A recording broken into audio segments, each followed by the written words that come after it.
Vamos receber agora Luiz Eduardo Soares. Luiz Eduardo Soares é uma referência para mim, um mestre.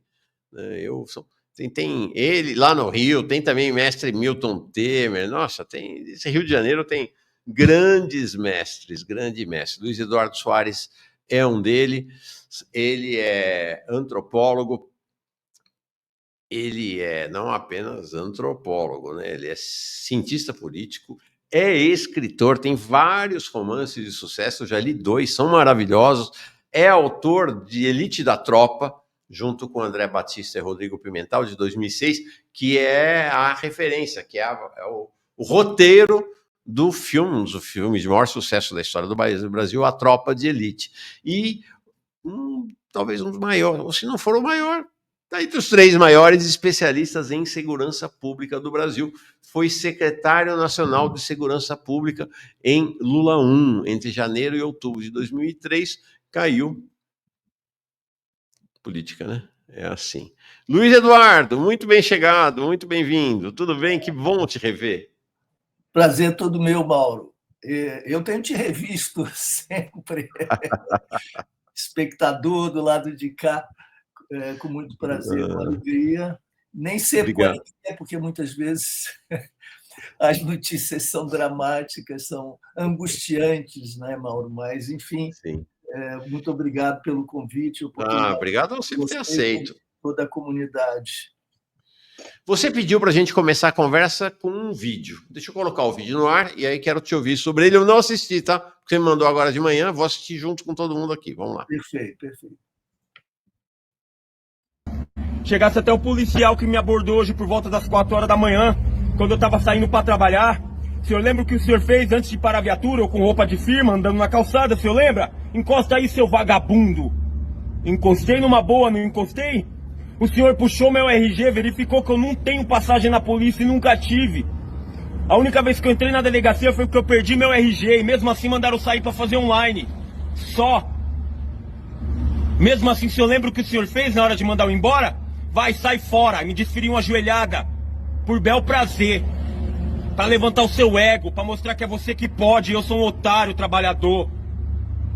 Eu queria falar pro senhor que o vagabundo que o senhor enquadrou pela manhã, tá aqui, ó, embaixo de um sol de 33 graus, desentupindo esgoto na beira da rodovia Dutra. Sensação térmica de 40 na minha cara, é isso que o vagabundo faz para sustentar as filhas, para pagar o aluguel. Aquele vagabundo que tomou a joelhada de manhã cedo, faz isso para sobreviver. E a sensação de impotência e dor no meu peito nesse momento tá sendo grande. Tô trabalhando o dia todo mal por causa disso. Não tô aqui fazendo esse vídeo ameaçando o senhor de... Não. Eu vou orar pela tua vida, mas antes eu quero que você entenda o que você fez, a gravidade do que você fez, e com certeza vem fazendo com vários. Porque o seu amigo tava tranquilamente ali, o que tava dirigindo, mas o senhor estava visivelmente alterado, e eu não sou otário. Eu cresci no gueto, eu sei diferenciar uma pessoa normal de uma pessoa extremamente diferente. Isso não é jeito da pessoa sair na rua para abordar os outros. Você pode até acabar fazendo coisa pior. E eu sei qual era a sua intenção, que depois da joelhada eu voltasse e te desferisse um soco. Aí sabe o que ia acontecer? Ia juntar um monte de polícia em cima de mim, ia me dar uns tiros, ia colocar um revólver em cima de mim e falar assim, ó, tentou trocar tiro com a gente, metemos bala. Ia ser isso, como vem acontecendo muito. Só que aqui não, eu sou pai de família, eu sou guerreiro. Eu trouxe a dor no meu coração. Só que agora eu já não tô conseguindo, eu precisei fazer esse vídeo pra desabafar, pra poder pedir pelo amor de Deus, chega! Primeiro, enquadra numa boa, encosta aí, cidadão, independente da aparência da pessoa, pode ter tatuagem na ponta do nariz. Encosta aí, cidadão. Eu só vou mudar a forma de tratamento quando eu puxar o RG e saber com quem eu tô falando. Fora isso, nada, mano. Isso tá doendo dentro do meu peito, mano. Aquela hora que você me deu aquela ajoelhada, eu só tava com café preto no meu estômago. Isso dói, mano. Isso dói, velho. Eu não aguento mais, mano. Eu tô na maior luta, caralho. Eu tô na maior luta, mano. A gente vai criando um ódio por dentro. Aí depois acontece o pior. Ah, fulano ali morreu, o policial, mas era um homem tão bom. Como um homem tão bom? Em toda abordagem ele prefere agredir as pessoas. Por que fazer isso, mano? Desculpa, gente, desculpa o desabafo, mano. Só Deus sabe como tá meu coração nesse momento. Embaixo desse solão quente, dentro desse esgoto, mano. Falei, poxa, eu não mereço isso não, mano. Desde os meus 16 anos, eu tenho 35, eu sempre trabalhei, mano.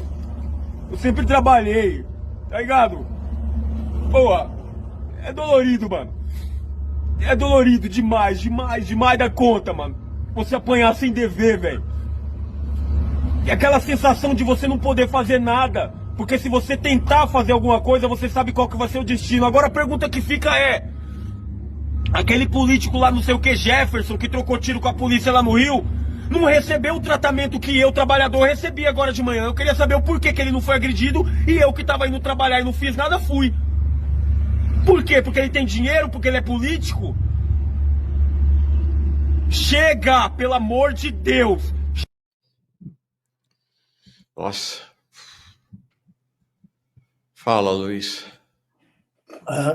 Difícil falar, viu? Eu pedi que você colocasse esse vídeo porque eu vi isso já bem tarde ontem à noite e a gente mal consegue dormir, né, com isso. A história toda do Brasil está aí, Mauro. Uhum. Esse é o país que a gente construiu, né, que a gente está construindo. Está tudo aí, não é preciso dizer mais nada. E eu acho que esse vídeo, para mim, é um depoimento histórico. Bom, mas isso acontece todo dia. Ele não morreu, né? Ele não morreu. E exatamente isso, esse que não morreu pôde prestar o seu depoimento, pôde dar o seu testemunho com essa espontaneidade, com essa sinceridade, com essa força, essa carga emocional e com todo esse conteúdo em que a gente tem tudo, tem a exploração de classe brutal do nosso país que atravessa a nossa história, né? Tem esse racismo atávico que é marca da nossa sociedade, tem o patriarcalismo também, porque é o soco, é a violência, é essa brutalidade que mimetiza, que se apresenta performaticamente, né? Como uma afirmação de superioridade que se dá no corpo de forma sensível. O desrespeito no seu sentido mais radical, mais profundo. Olha, se a gente não tivesse, né, diante de uma plateia que merece nosso respeito, eu estaria tentado a usar outras palavras, a falar com outro vocabulário, porque eu tenho um sentimento duplo, que é, de um lado, bom, tenho 70 anos, então essa vida de décadas dedicados à militância pelos direitos humanos, na segurança pública, sobretudo, né? Todo esse tempo, todo esse investimento foi vão, né?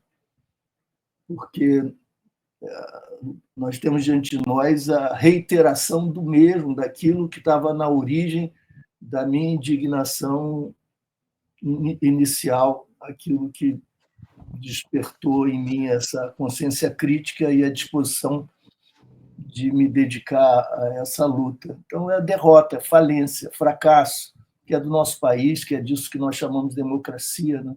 A democracia liberal tal como nós a construímos. Por outro lado, eu me senti animado, sabe? Animado no sentido moral.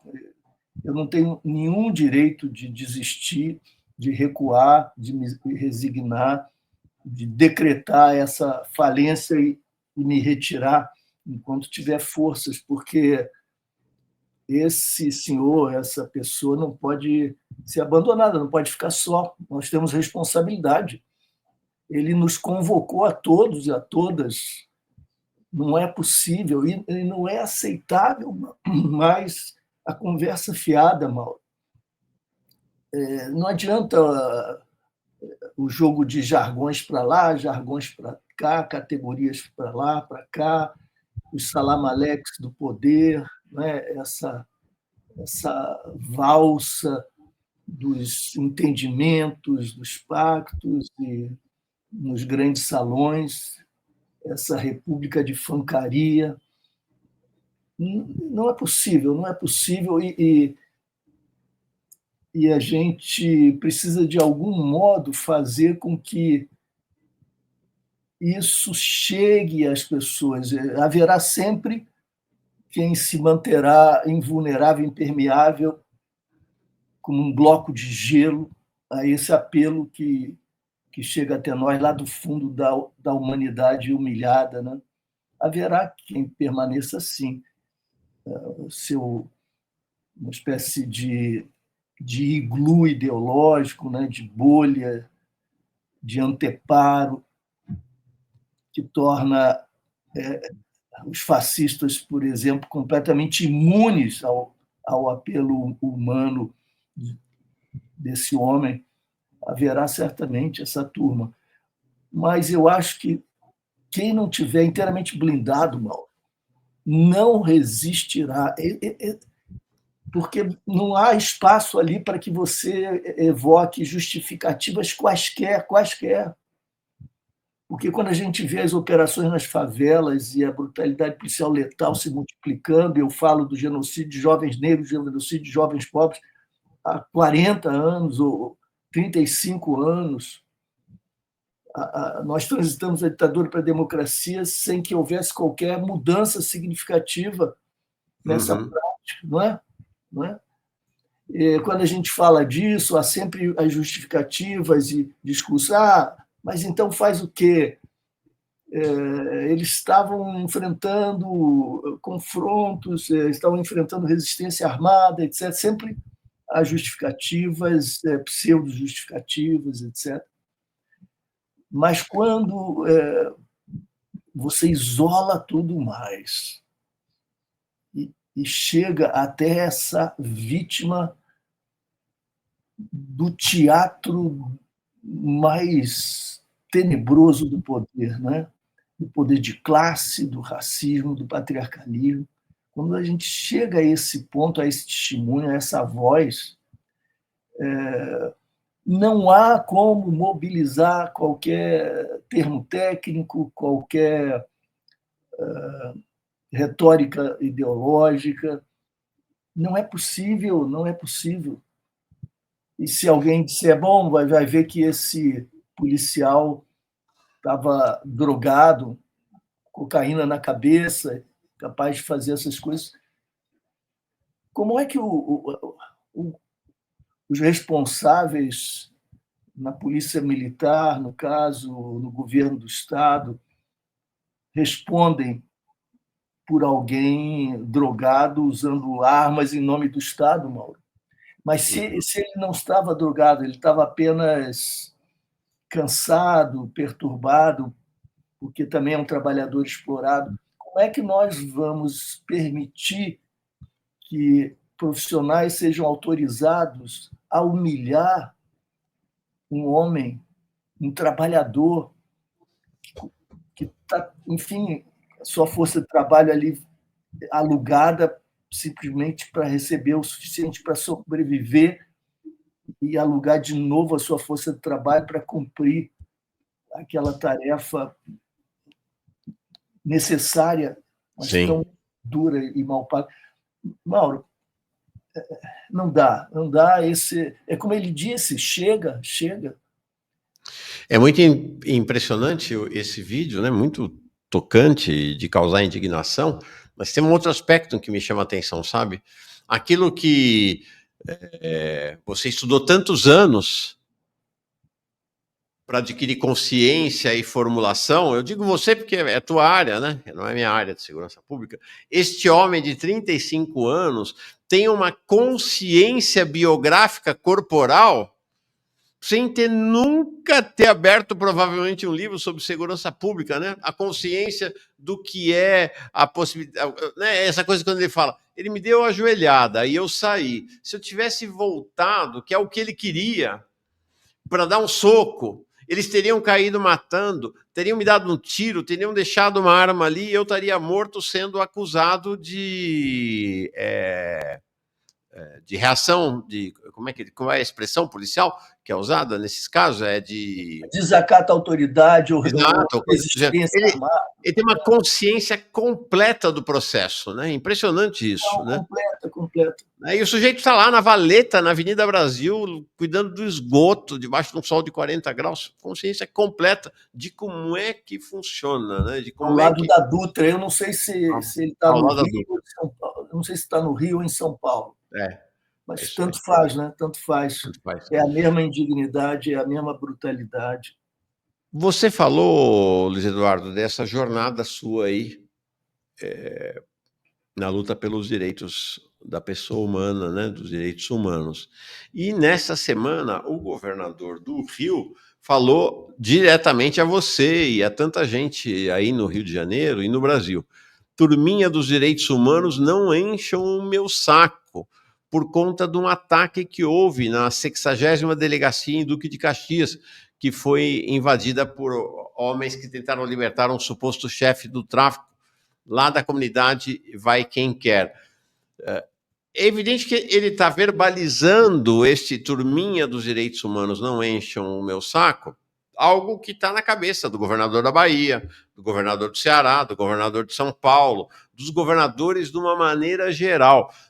Acho que é uma vulgarização, né, dessa política do mata, tortura, arrebenta em todo o país, independentemente da coloração político-partidária dos governadores. Né? Há uma degradação, né? Impressionante. E é incrível que ainda cobram da esquerda quando a situação trágica da segurança pública, ou da insegurança pública que nós vivemos no Brasil, é o resultado, é o produto de décadas de aplicação de políticas da direita. Uhum. O que nós temos aí? Alguém está satisfeito? Não. Essa é uma das prioridades, né, na agenda popular, na agenda da sociedade.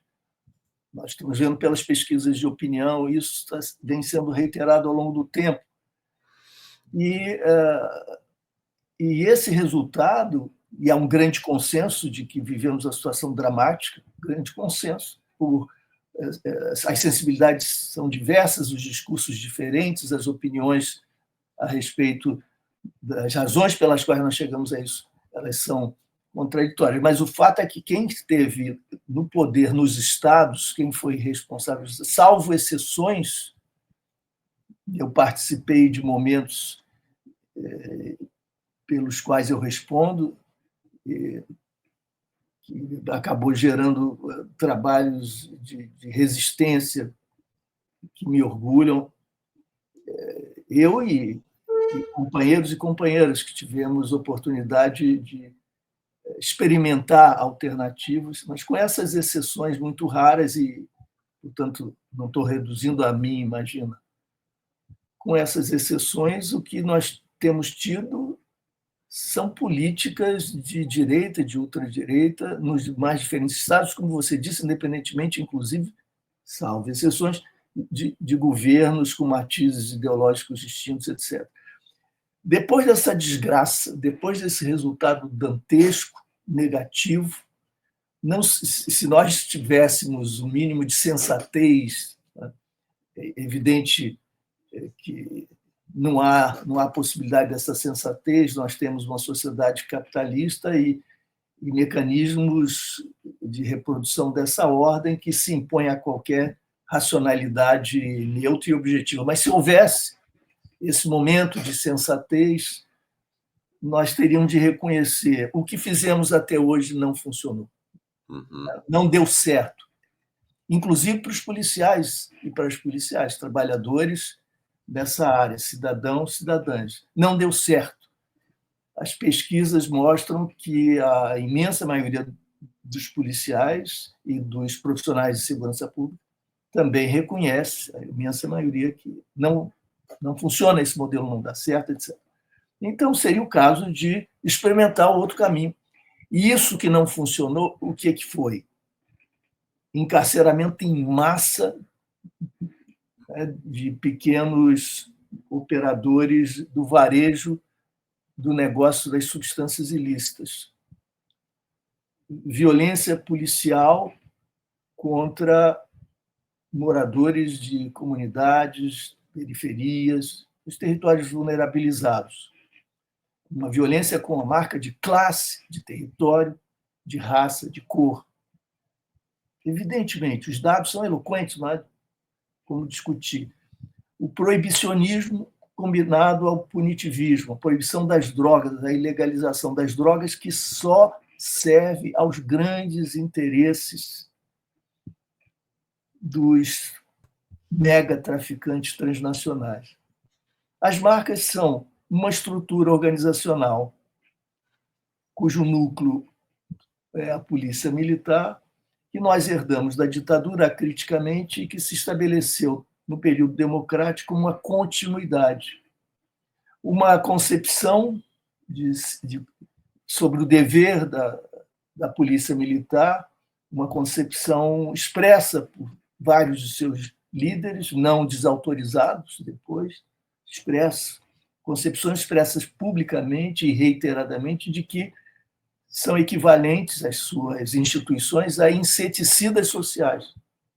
E essa é a expressão usada por um coronel da Polícia Militar do Rio de Janeiro há não tanto tempo, coronel que ocupava uma função importante, declaração pública à imprensa, não desautorizada, não sujeita à correção ou à crítica institucional. E não é isso que diz a Constituição em absoluto, mas essa é a prática e essa é a concepção. Então, o dever institucional é funcionar como inseticida. O inseticida mata, liquida insetos. Esses são os matáveis, aqueles que são passíveis de uma ação letal, contra a qual não se indispõe, via de regra, o Ministério Público, portanto, traindo seu compromisso, seu dever constitucional de exercer o controle externo da atividade policial. E assim segue a vida. Isso tudo é naturalizado, não pelos que sofrem esse processo, mas por segmentos importantes da sociedade que conferem legitimidade, quer dizer, apoio, a governos que reproduzem essas práticas, e segmentos midiáticos também. Então, qual é a responsabilidade da esquerda? Eu acho que, em alguma medida, nós tivemos também responsabilidade não conferindo a essa questão a importância que ela tem. Nem sempre conferimos a importância que ela tem.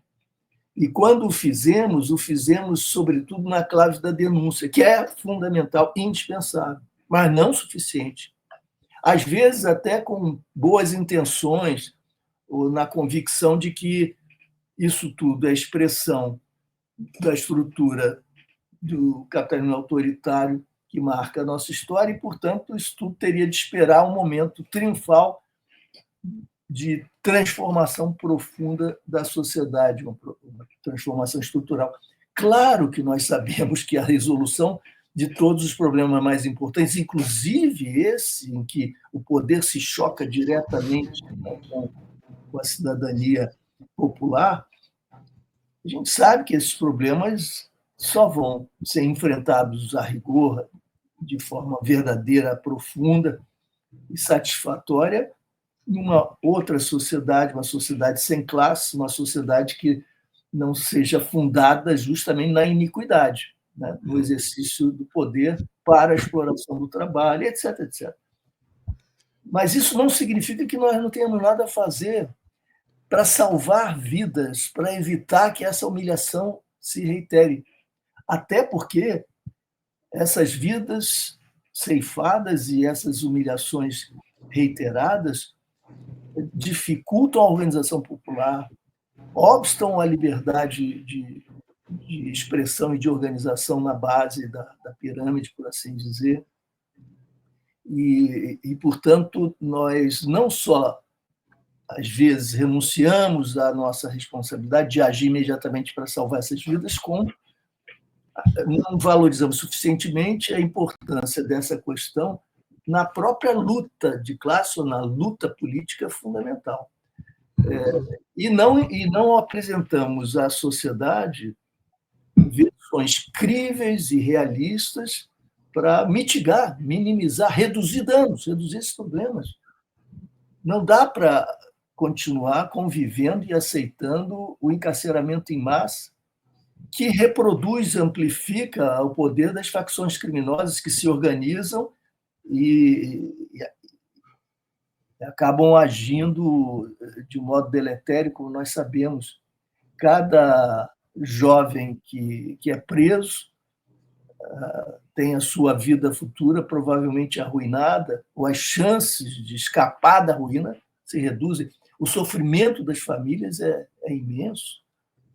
Isso se projeta sobre gerações. E por que eu digo que isso acaba fortalecendo facções? Porque ninguém fala do sistema penitenciário, ninguém. Eu estou exagerando, né? Mas acho que as que nos ouvem entendem o que eu quero dizer. A sociedade esquece a existência do sistema penitenciário com mais de 850 mil pessoas. Portanto, nós estamos falando de milhões quando envolvemos aí as famílias, a dor das famílias. Isso de imensa importância. Esse sistema que é uma assinte aos princípios constitucionais, que é uma negação dos direitos humanos reconhecidos internacionalmente, que é, enfim, o horror. Esse sistema acaba sendo gerido, dominado por facções nas unidades carcerárias. E quem chega às unidades para sobreviver, né, Mauro, precisa negociar com quem manda. Se o Estado abdica de exercer o seu dever, exercer a sua autoridade, garantindo os direitos, porque todos os têm, né, o Estado acaba sendo substituído nas unidades por facções e, portanto, para garantir a sobrevivência em condições mínimas de dignidade, os presos têm de negociar com as facções e trocar, então, a sobrevivência pela lealdade futura que será prestada subsequentemente à saída da prisão, o que significa que nós estamos entregando força de trabalho gratuita para as facções. Ou seja, as prisões se tornaram centro de formação de futuros da base das milícias e das organizações criminosas de uma maneira geral, né?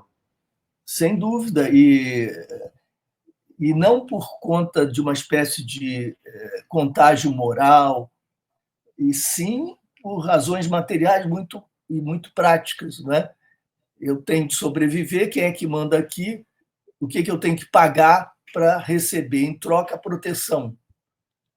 O pagamento se dá sob a forma de lealdade, de vinculação. Você vai ser, então, um operador futuro, quando sair, a sua liberdade, da facção.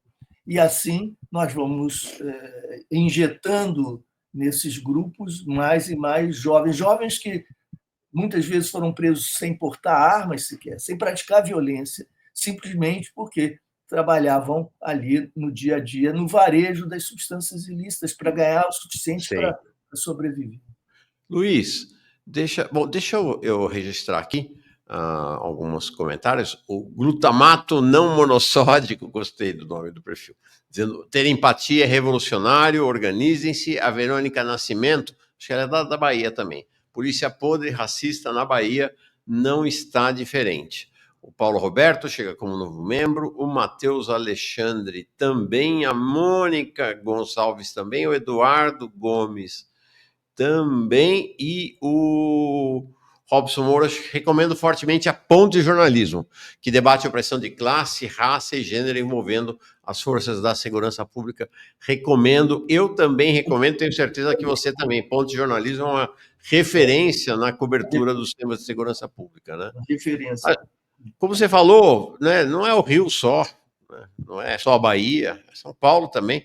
Essa semana uma reportagem do jornal inglês britânico The Sun, dizendo que a polícia de São Paulo é a mais perigosa do mundo, né? O título da reportagem é Ruas de Sangue, falando sobre São Paulo, um cenário que se espalha por todo o país. E aí o governo federal entrou com uma proposta, com uma PEC da segurança pública, tentando dar uma organizada na abordagem do tema da segurança pública, que, como você falou antes, está no topo, né, das preocupações das pessoas, no topo da preocupação das pessoas, com viés punitivista, com viés desta hegemonia ideológica da direita nesse tema, por conta desses anos todos e do abandono da esquerda, em determinada medida também, desse embate, né? Mas aí o que está se dizendo é que o governo federal está achando que já é possível que a PEC não seja aprovada no Congresso, né, encarando a apresentação do texto mais como um gesto político do que efetivamente como uma ação efetiva, apesar da PEC ter sido incluída por Lula na lista das prioridades do seu governo. Você está acompanhando esse assunto, Luiz? Essa PEC é positiva e, de fato, não tem chance de ser aprovada? Eu acho que não tem chance, de fato, não, mas considero que, com todos os problemas da PEC, eu divirjo em relação a vários aspectos, mas considero que foi uma iniciativa importante do governo, até e, sobretudo, politicamente.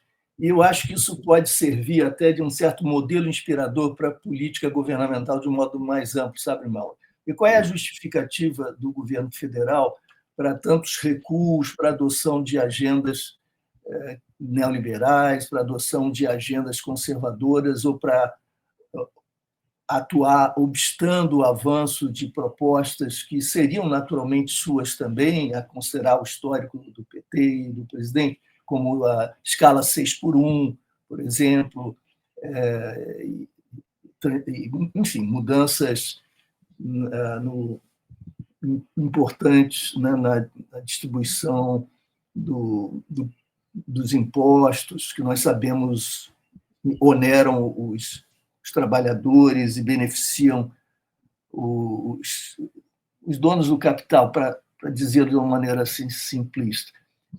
A justificativa é sempre a correlação de força. Sim. E é claro que é uma justificativa importante, plausível, real, objetiva. Basta observar o quadro do país, a presença dos governadores em estados centrais, política e economicamente, basta observar a distribuição dos partidos no Congresso Nacional, etc.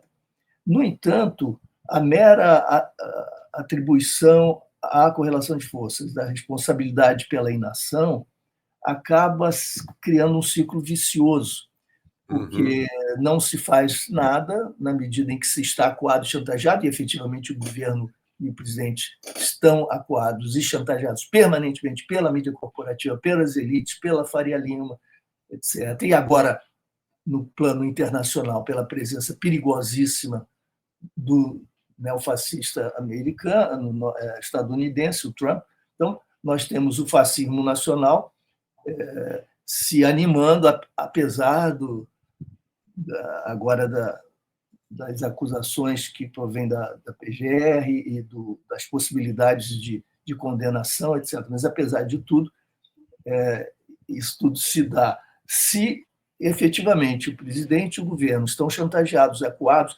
recuar e render-se não provoca qualquer alteração nesse quadro, porque esses que chantageiam não vão se sensibilizar, se solidarizar e, então, convencer-se de que vale a pena conviver com o presidente e, por mais tantos anos, numa reeleição. Isso não vai acontecer, não está acontecendo, ao contrário. Com isso, o governo perde lastro social, apoio popular, vai se isolando crescentemente e a correlação vai ficando mais negativa.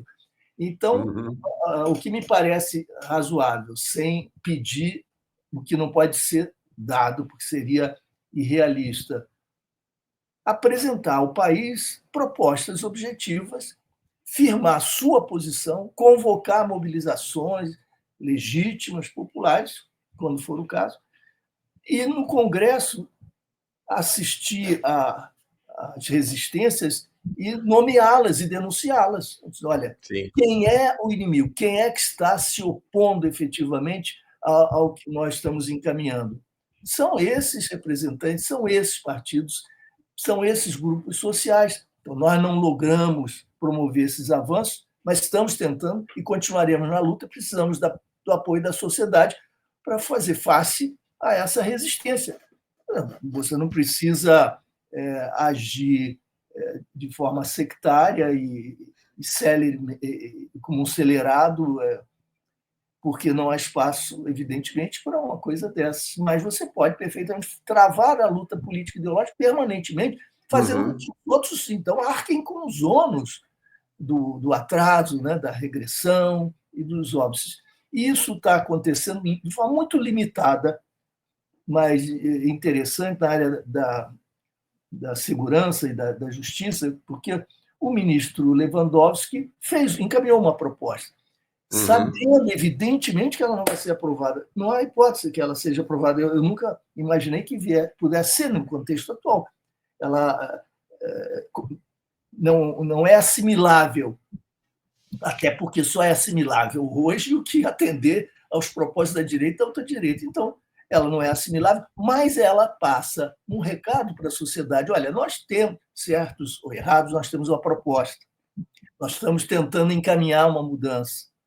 E há os que se opõem a essa mudança. Então, é preciso cobrar deles. Antes, o governo federal ficava só na defensiva, atuava sempre vicariamente e ecoando o discurso dominante, o discurso conservador, e entrando como o grande irmão protetor e solidário em um momento de crise excepcional. Então, enviando força nacional, o que fosse, sempre numa atitude de conformidade e de suplementação. E sempre cobrado, sem apresentar qualquer iniciativa, qualquer proposta. A partir da PEC, concorde-se ou não com tais ou quais aspectos da PEC, ela, de toda maneira, se dirige à sociedade e põe os pingos nos is. Quem não está querendo nenhum avanço, nenhuma mudança, são esses, os governadores e os deputados que os representam. Agora, uma história rapidinho, Mauro, importante, é o seguinte: como surge não esta PEC? Essa PEC já é um derivativo, uma recombinação de elementos, mas a ideia do SUSP, do Sistema Único de Segurança Pública, esse nome foi atribuído ao que nós concebemos como um programa nacional pelo companheiro Benedito Mariano, em 2000, no ano 2000, final do ano 2000, em 2001, mais precisamente, quando foi criado um grupo de trabalho do qual eu participava, no Instituto Cidadania, instituto presidido pelo Lula, e ali, ao longo de um ano, com audiências públicas no país inteiro, nós nos dedicamos, aliás, voluntariamente, gratuitamente, ninguém ganhou um tostão por isso, mas trabalhamos o ano inteiro, além das nossas atividades, nós nos aplicávamos nisso, a elaborar um programa para o governo Lula que, se fosse eleito, como aconteceu em 2002, para assumir em 2003. E o nome desse conjunto de iniciativas foi uma boa ideia do Benedito Mariano, o SUSP. Por quê? Porque nós sempre falávamos do SUS, nós nos inspirávamos no SUS, nós pensávamos que era necessário conceber uma arquitetura institucional de segurança pública muito diferente daquela que proveio lá da ditadura carimbada no processo constituinte por influência e chantagem dos militares regressos da ditadura. Então, nós queríamos nos livrar dessa herança, que era efetivamente e é uma herança maldita, reorganizando essas instituições e explodindo as camisas de força que estavam impedindo qualquer oxigenação em todas as dimensões. E a ideia do SUS era a ideia que nós seguimos, aí surgiu o SUSP. E me coube, como secretário nacional, no primeiro secretário nacional, a partir de janeiro de 2003, quando o presidente Lula assume, encaminhar essa proposta. Nós precisaríamos obter a adesão dos governadores, em primeiro lugar, para encaminhar ao Congresso Nacional essa proposta de emenda constitucional. Até maio, mais ou menos, nós obtivemos essa anuência, os 27 governadores assinaram. Por que eles foram tão simpáticos à proposta? Não porque eu tivesse tantos dons assim, como negociador, mas porque eles queriam se livrar dessa batata quente, Mauro. Naquele momento, e veja quão importante isso é, porque não é mais o caso hoje. Hoje, querem se livrar da batata quente porque isso foi ultra-ideologizado pela ultradireita, pelos fascistas. Então, isso virou um ativo político muito importante.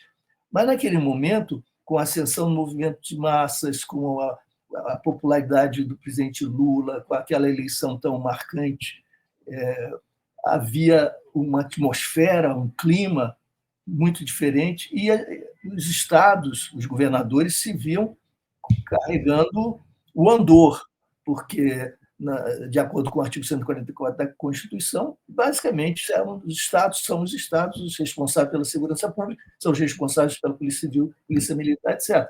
Cabendo pouco ao governo federal, pouquíssimo.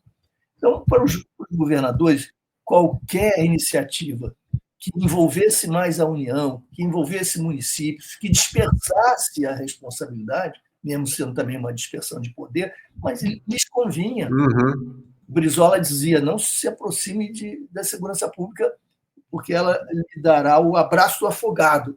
Qualquer um que abraçar a segurança pública, unilateralmente, acaba devorado, devastado pelo poder desestabilizador e pelas crises sucessivas, pelos desgastes que advêm dessa área. Então, os governadores endossaram a proposta e cabia, então, ao presidente convocar a grande reunião pela qual ansiávamos tanto, a qual nós demos o nome de Pacto pela Paz, se realizaria no Palácio Planalto, com a presença de representantes de todos os poderes, e o presidente encaminharia, então, essa proposta de mudança constitucional endossada pelos governadores para o Congresso. Haveria certamente existências corporativas, mudanças e tal, mas um passo importante que nós acreditávamos seria dado para que nós rompêssemos esse cordão umbilical com a ditadura, essa ligação que permanece, que foi consagrada na Constituição, e que nós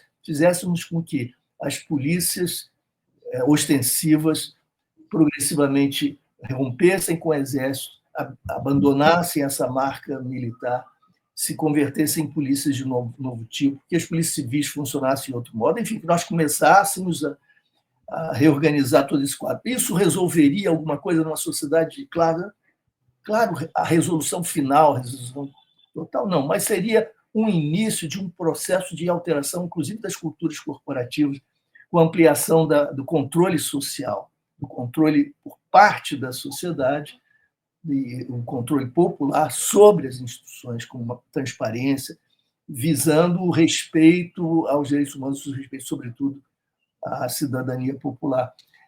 O governo acabou adiando, uma vez foi adiada essa tal reunião, novamente marcada e adiada. Pouco depois eu caí do governo, e isso não aconteceu mais, a proposta foi engavetada, e todo o sonho de uma política nacional transformadora de segurança pública acabou reduzida a uma série de incursões matutinas da Polícia Federal contra criminosos de colarinho branco ou suspeitos de crime de colarinho branco, intervenções acompanhadas pela mídia, particularmente pela rede, às 6 da manhã. Você há de se lembrar, isso foi preparando o terreno, paradoxalmente, contraditoriamente, para o que mais tarde viria a ser o lawfare, né?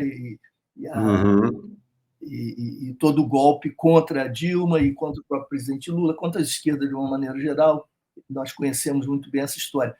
Mas esse afã punitivista, moralista, tal como se deu, que depois foi politizado pela direita e apropriado, se inicia quando nós lavamos as mãos para a assunção da responsabilidade por uma política de segurança pública. 21 anos depois se realiza finalmente essa tal reunião, mas é claro que a proposta de PEC já era apenas um pálido reflexo, mas guardando aqui e ali algum ponto ainda positivo.